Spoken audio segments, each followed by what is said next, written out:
Alright, so the developer updated July 2023 patch notes have finally dropped. The PTB and update for all of this comes out tomorrow, July 5th, along with the new survivor Nicolas Cage. If you want to see this all live, be sure to follow my Twitch, which will be linked down below. And also be sure to subscribe to the channel because I'll be posting a ton of updates and changes from the PTB tomorrow. The patch notes are pretty long, so I figured I'd make a video talking about it rather than my normal style of video. I want to keep this video somewhat short and straight to the point, so I'm not going to go in depth with every single change. So the first thing that's getting changed is Survivor Disconnect boss. This is something we heard about back in the live stream for the anniversary event. So basically, anytime your teammates DC, you won't be left with like a 3v1 at 5 gens anymore. Instead, that person will now be replaced with a bot, just like the ones from custom game modes. And if I was playing killer and one of my survivors DC'd, I'd honestly be a little bit more worried because I don't know if you've ever seen one of these custom game mode bots with a flashlight, but it's like they turn into the Punisher. They go absolutely crazy with it. And I don't know who programmed these things, but I swear to God, these survivors be teabagging me on the other side of Palace and flashlight clicking at me. It's gonna be a little crazy. I'm a little excited for it.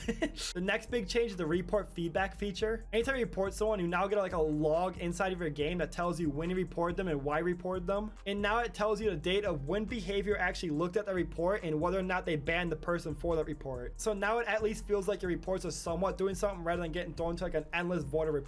The next big changes is to the Unreal, and honestly I don't play her enough to really go through all of these individually, so instead I'm just gonna leave all of our changes on the screen if you want to pause the video and look at them yourself. But honestly, it sounds like some really good changes, and it sounds like they're going after the whole condemned playstyle where people just slug for condemned stacks. Like I said, I don't really play Unreal very much, so I can't really speak about her very much in depth. If you want a really good channel that talks about Unreal in depth, I highly recommend checking out the channel April Ghost. I'll leave a link down below. Trust me when I say she knows a lot more about Unreal than I ever will.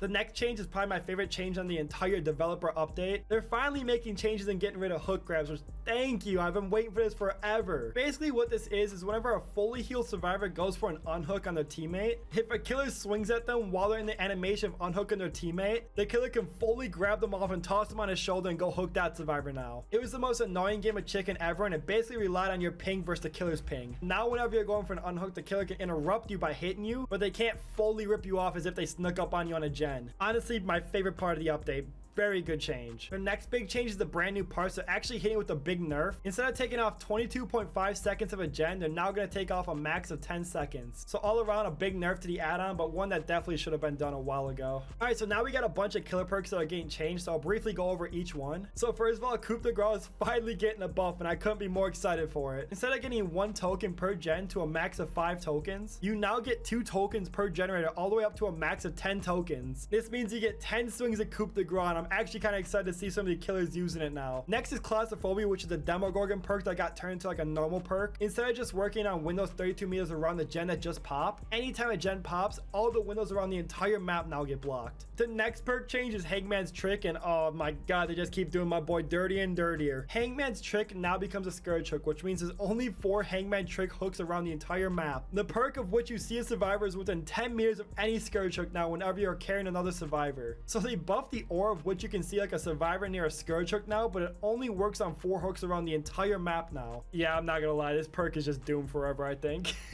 Territorial Imperative is that perk that lets you see the aura of survivors that go into the basement. This just got a small buff and making it from 3 seconds of seeing the aura to 6 seconds. They also reduced the distance of which the killer has to be away from 32 meters down to 24 meters. I'm not gonna lie, this perk is also still bad. I don't see anyone using this. Alright, the next perk is Remember Me, which is a Freddy perk that makes a door take longer to open. Instead of adding a max of 16 seconds to a door being open, it's now up to 24 seconds. So it'll take you over 2 times as long to open a door now if you run this perk. Next one is Hex Crowd Control, which is a Trickster's perk. Whenever you fast vault the window, you used to block the window for 14 seconds. Now it gets blocked for 60 seconds, which is crazy. This perk sounds really good until you realize Hex Crowd Control gets broken within the first 30 seconds of every game you play. And then the last but not least, we got Cholotormu, which is a Pyramid Head perk. Whenever you kick a gen, you become undetectable and that generator lights up yellow for everyone to see on the map. The only way to stop this perk now is to stop the gen from regressing, so tap the gen, which means the killer can hit as many survivors as he wants. As long as that gen's regressing, they'll still be undetectable. Moving on to survivor perks, Proof Thyself is finally getting the nerf that it honestly deserves. It's going from a 15% speed bonus down to a 10% speed bonus, so a 5% nerf. And then they're also getting rid of the blood point bonus for co-op repairs, which is stupid and should stop doing the perks. Alright, next we got Blast Mine and Wiretap. They're both getting buffs, and I couldn't be more excited for a perk to get a buff. They increased Blastmine's duration of how long it sits on the gen from 45 seconds all the way up to 120 seconds. The same exact thing is happening in the Wiretap. Is going from 80 seconds all the way up to 120 seconds. The only slight downside to this is that Wiretap now activates after 50% of a gen rather than 33%. But if you run these perks together, you're gonna get them at the exact same time now, so it's not really that big of a deal. Saboteur is also receiving a little bit of a buff to reduce the time it takes to sabotage a hook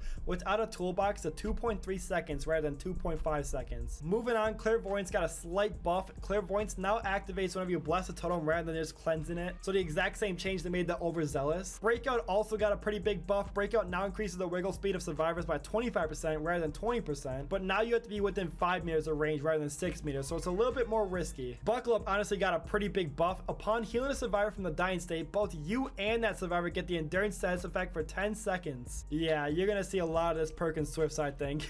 Moving on, they made it so Smash It actually has a pretty big buff. They made it so whenever you're exhausted, it's now only 20 seconds rather than the 40 seconds it used to be. So if you run Smash It and Visual, you can actually use this perk multiple times in a single chase if you play it well. And then last but not least, they slightly nerfed Spine Chill again. Look how they keep doing my poor boy.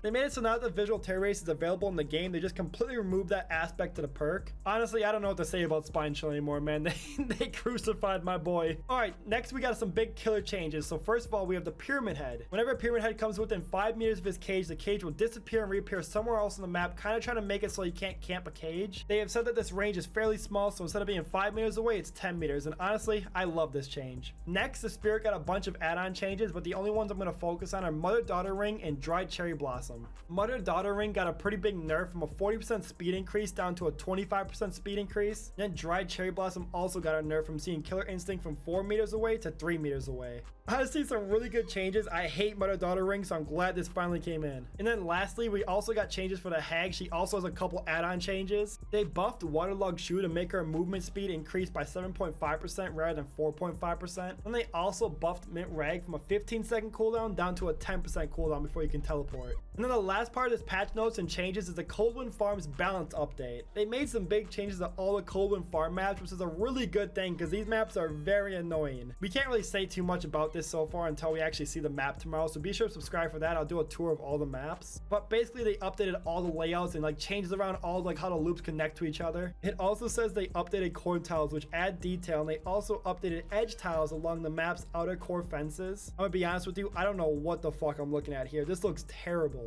Regardless, that's the end of the developer update. There's a lot of really good changes in here. Let me know what you guys think about this update, and if you have any questions about it. Like I said, be sure to subscribe for more PTB stuff when it comes out. Also, be sure to let me know what you guys think about this format of video. Like I said, it's kind of a longer patch, so I didn't want to make individual videos going over each thing because I just spam your sub box like that. Other than that, I appreciate you guys watching. I'll see you guys in the PTB.